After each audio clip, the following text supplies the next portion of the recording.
Hello, hello, lovely to have you here. What I want to discuss in today's video is an interesting gap that we find in the Buddha's discussion of his practices for cultivating kindness and loving kindness, metta, towards all things. If we look at the Buddha's discussion of all of this, we don't find any kind of attempt of the Buddha directing kindness or love towards ourselves. Indeed, he never even mentions the matter, to my knowledge, in the early texts. And many of us may find this a very strange gap, because for many of us, and I include myself in this from time to time, we find antipathy towards ourselves to be more normal than not. We don't like ourselves in various respects. Some of us even hate ourselves. And coming from such a place of antipathy towards ourselves or even self-hatred, we think that the Buddha is going to talk about that he's going to talk about the ways in which we can direct kindness towards ourselves, perhaps first and foremost. But again, the Buddha never discusses any of this. Now, why? Well, it's hard to say for sure because the Buddha doesn't discuss it. However, what I'm going to do in this video is to think about one possible route to an answer. I think part of the reason why the Buddha may not have discussed self-love in particular and practicing self-love is that he may have felt that self-love was sort of the center of all of our true motivation. All of our true human motivation comes out of a sense of self-regard, of self-respect, of self-love.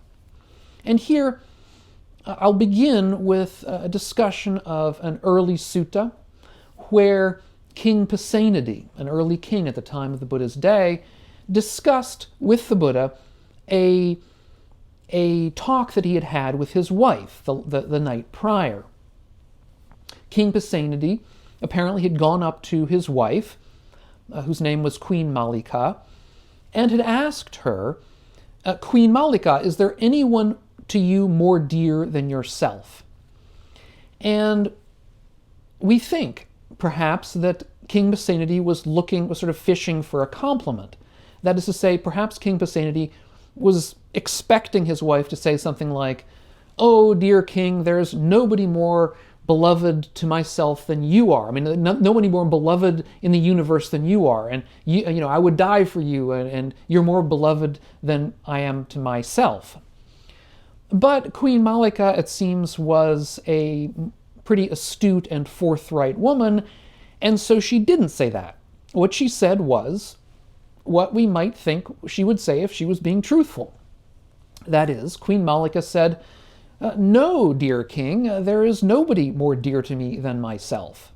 And she turned the question around. Is there anyone more dear to you than yourself, dear king? And the king had to agree with her that no, there's nobody more dear to me than myself either. And so, pretty clearly, King Pasenadi found this discussion with the queen to have been somewhat interesting and perhaps enlightening in its own way, and so he went to tell the Buddha about this. And having heard this from King Pasenadi, the Buddha came up with a verse discussing what he saw as the importance here. What the Buddha said was, "Having explored every quarter with the mind, one finds no one dearer than oneself. Likewise for others, each holds themselves dear. So one who loves themselves would harm no other." Now this is a wonderful kind of reflection on the Buddha's part. To my mind, the most important thing that the Buddha says here is where he talks about this being likewise for others. That is to say that all of us share this same tendency, that all of us love ourselves most of all. And that therefore, because of that, none of us wants to be hurt. None of us wants to be in pain. We have, that is to say, our dislike of pain stems from both the fact that obviously pain is painful, so we don't like it on that regard to begin with, but also because of our own self-regard. And the Buddha turns this into a lesson for the king about treating other people kindly. I think that makes the most sense here in this particular circumstance, particularly because he's talking to a king who has an enormous amount of power to be unkind to people. So basically what he's saying to the king is, be aware of this because of the power that you have. That you yourself don't like being treated unkindly, you don't like being harmed, so you should not harm others. You don't like being harmed because you love yourself. Well, that's true of everybody. Everyone loves themselves, so nobody wants to be harmed. And here we have something like the golden rule. Do unto others as you would have them do unto you. Or, shall we say the inverse of that, which is don't do unto others as you wouldn't have them do unto you, which amounts to the same thing. Now, for the Buddha, part of our basic ethical makeup is constituted by two different abilities we have that go by the Pali terms hiri and ottappa. Hiri is, I should say these terms have been translated various ways. The scholar Bhikkhu Sujato translates them as conscience and prudence, and I think that's a particularly good translation. Hiri is our innate conscience, our awareness of the difference between right and wrong, and our sense that doing wrong is somehow beneath us. It's not simply a belief that so-and-so is wrong, let's say murder is wrong or stealing is wrong. It's an emotional awareness of that. It's a feeling of, we might say, mild disgust or even strong disgust about doing certain kinds of things because they're in some sense beneath us. Whereas other things, of course, being right, feel more appropriate, feel good to do. That when we do them, we feel happy with ourselves because we feel like we're expressing our innate worth by doing them. So that's hiri, or conscience. And ottappa is prudence. Prudence is the idea that we don't want to be punished, or we don't want a bad result.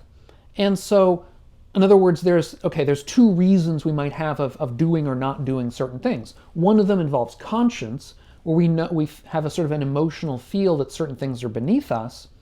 But another reason is prudence. That is to say, we have an emotional feeling that certain things are going to hurt us, right? So, speeding at night in a car, or stealing from somebody. Well, these may be, in some sense, not the sort of things we want to do from a conscience standpoint. They may feel beneath us, but also from a prudent standpoint. We don't want to be hurt. We don't want to be hurt if the car crashes. We don't want to be hurt by somebody who discovers that we've stolen and perhaps punishes us, or we get put in jail, or whatever.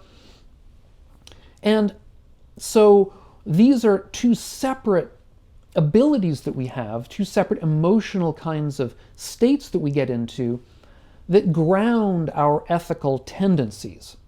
So in this sense, it seems as though our own self-love is sort of the basis for our kindness to others and our awareness of ethical action, the difference between ethical and non-ethical, or skillful and unskillful action. All these stem from our own sort of self-regard and self-love. Now, it may be that in the Buddha's day, people were more in touch with this, and so just saw it as more obvious. It may also be that in our day, and certainly in certain cultures in our day, we've sort of gotten out of touch with that. And so many of us, as a result, have this kind of antipathy towards ourselves, and that sort of blocks our ability, perhaps, to be kind to people or to behave ethically in certain circumstances. Or perhaps both of this, or all of these, were true at all times. It's just that the Buddha happens to have seen these things particularly clearly. That is to say, he saw particularly clearly how self-love was at the basis of all of ethical action and so on, and so he didn't feel it needed repeating. Although we must say, and I think this is particularly interesting, that The Buddha himself went through a period of self-mortification during his life. Many of us will know that before the Buddha became enlightened, he went through a period of trying out various techniques that he thought would help him become enlightened. And one of those involved techniques of self-mortification, essentially punishing ourselves or undergoing different kinds of pain and suffering, physical pain and suffering.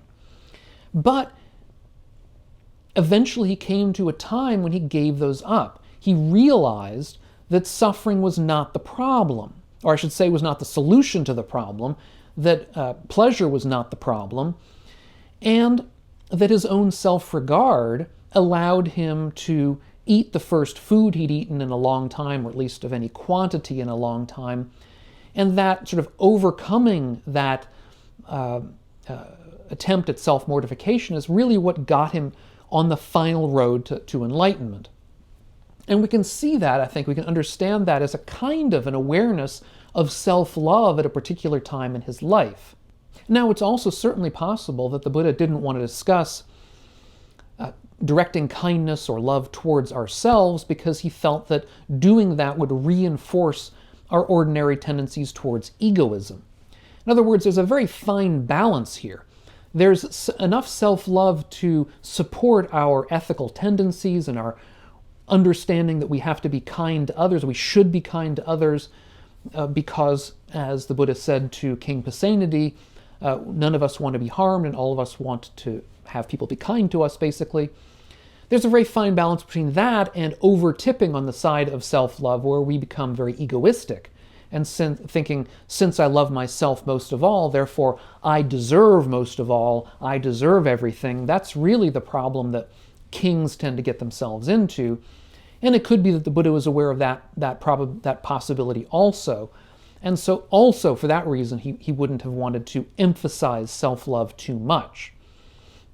But whatever, it does seem as though self-love is extremely important in grounding our willingness to be kind to others, in grounding our willingness and understanding of our own ethical tendencies. And so, especially nowadays, where self-antipathy is so prevalent, it is important to, I think, consider also doing kindness, metta practices, loving kindness practices towards ourselves. And I've talked about loving kindness in many videos. I will suggest, however, another video, in case it's an earlier video of mine, where I discussed Hiri and Ottappa, the two guardians of the world, that really are the sort of the heart of our ordinary ethical emotional states. And I'll leave a link to that earlier video of mine up here on the screen in case you haven't seen it. If you're getting something out of these videos of mine, consider taking a look at my Patreon page and helping support the channel and the work that we're doing here. Thanks so much to all of you. Thanks so much to all my patrons on Patreon, and we'll catch you on the next video.